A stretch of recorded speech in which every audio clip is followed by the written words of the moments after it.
So guys, ano nga ba yung itong mga main relay, start charging relay, tsaka main na 25 amp, tsaka yung itong stop horn 10A, tapos itong tail, tail meter, winker, tapos itong ECU head. So ECU head yan yung dito to guys, ito dito. Tapos itong ignition pump. So ito yan guys.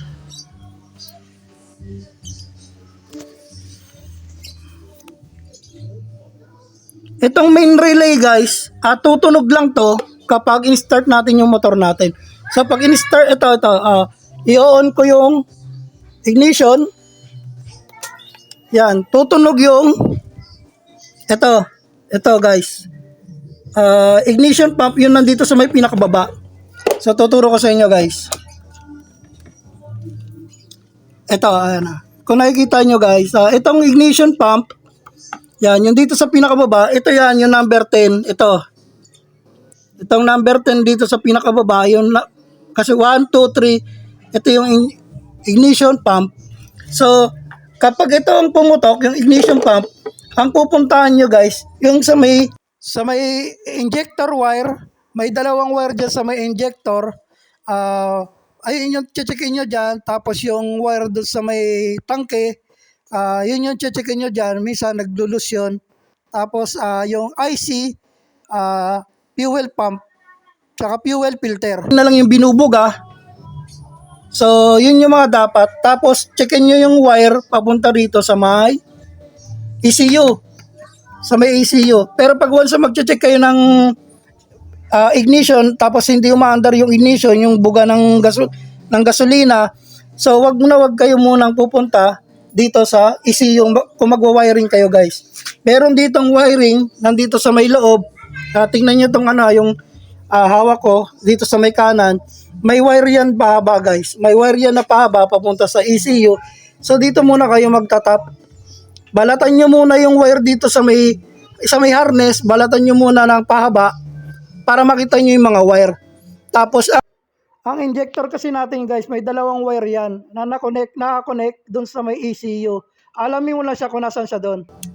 Ito, meron tayo dito ang positive to negative.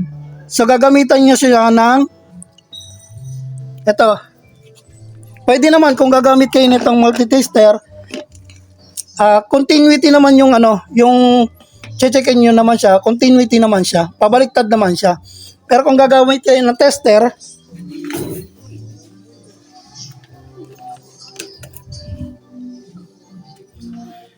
so ito guys, kung gagamit naman kayo ng tester, kung ang hinahanap nyo na wire na galing siya sa may injector ay positive, so dapat itong clip na to ng tester nyo nakalagay sa ground. Ulitin ko, kung ang positive ang hinahanap, dapat yung tester nyo nakalagay sa ground. Tsaka ngayon nyo ito itutusok doon sa may wire. Kapag hindi umilaw yon, yung positive na hinahanap nyo, so dito kayo ngayon magtatap. Yung harness dito na mahaba na papunta ng ECU, hanapin nyo yung wire na katulad ng positive na hinahanap nyo doon sa injector. Kunitan nyo ng konti lang doon sa may wire harness, tapos hanapin yung kulay na hinahanap nyo na katulad nung sa injector. Itap nyo tong clip na to, ilagay nyo to doon sa may wire, tapos ilagay nyo to doon sa may sa injector. Kapag hindi pa rin siya umilaw, possible yung wire na hinahanap nyo putol doon sa may gitna o dito sa may gitna na to, dito sa harness na to, bago kayo pumunta dito sa mismong ECU ng harness. Kasi ang ECU natin, mayroong harness niyan mahaba pababa.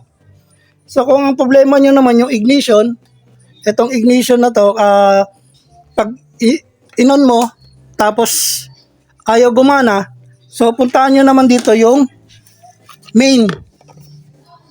yung main. Ayan. Yung main, ayan, yung main na 25. Ayan, puntahan nyo naman yung main na 25. Tapos makikita nyo yan doon. Minsan na yung wire na yun nabalatan, putol, kaya hindi umiilaw pag inon nyo to. Tapos hindi umilaw yung panel. So, yung wire dito na positive to negative, hanapin nyo yun. Andun lang yung problema. Sa wire na yun, sa harness. Pansinin nyo to guys ha. Inon ko, gumana yung ignition pump. Tapos pag in-start ko to guys, may marinig kayo dito na tutunog dito sa may relay. So ito yan. Yung main relay, tutunog yan. Tapos mag-start charging relay. So itong dalawang to, gagana yan. So pag in-start ko to, tutunog tong dalawa. Ito, yung dalawang, ito. Tutunog yan guys. Teka lang, hirap eh. Wala kasi katulong.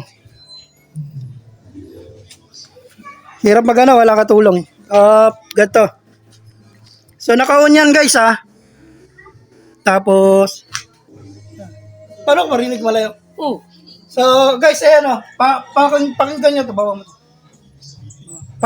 Pakinggan nyo tong relay to guys ha. Pag in-start ko to, diba, sabi ko nga, pag in-start tong ignition, gagana yung, yung fuel pump.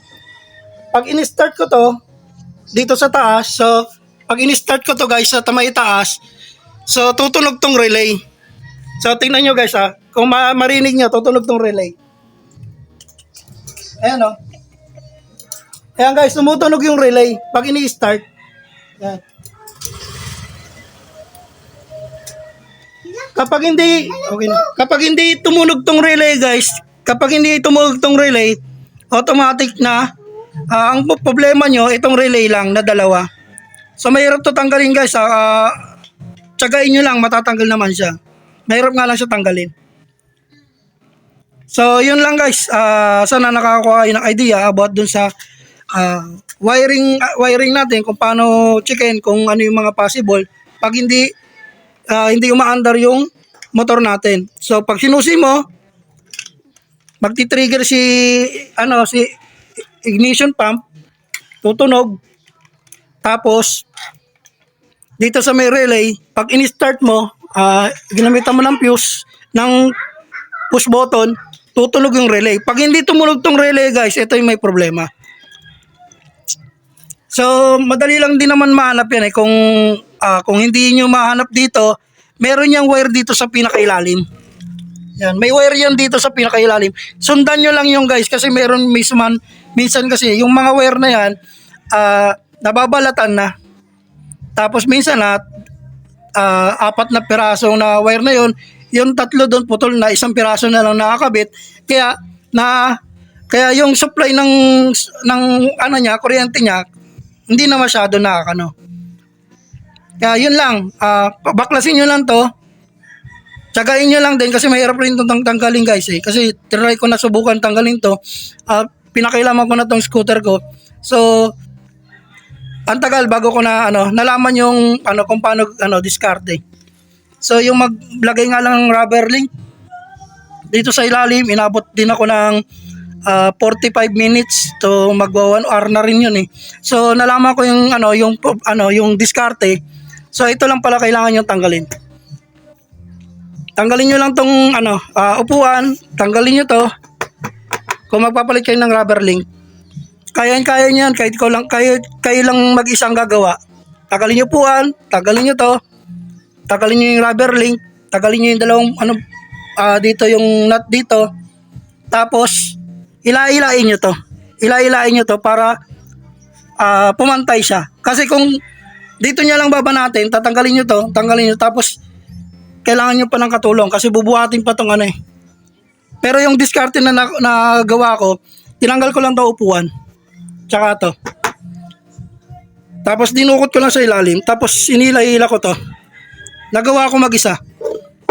Tapos yung magtanggal nito guys, dito ang tagal ko rin na natutunan bago ko to mabaklas. So, yun lang guys, pag-aralan nyo lang kung ano yung mga dapat yung matutunan Tapos ulit-ulitin nyo lang, isa, dalawa, tatlo. Sa pangatlo, perfect nyo na yun. Sa una lang kayo, mangangapa. So, yun lang guys, at maraming salamat. Sa susunod na video natin, iba naman yung papakita ko sa inyo.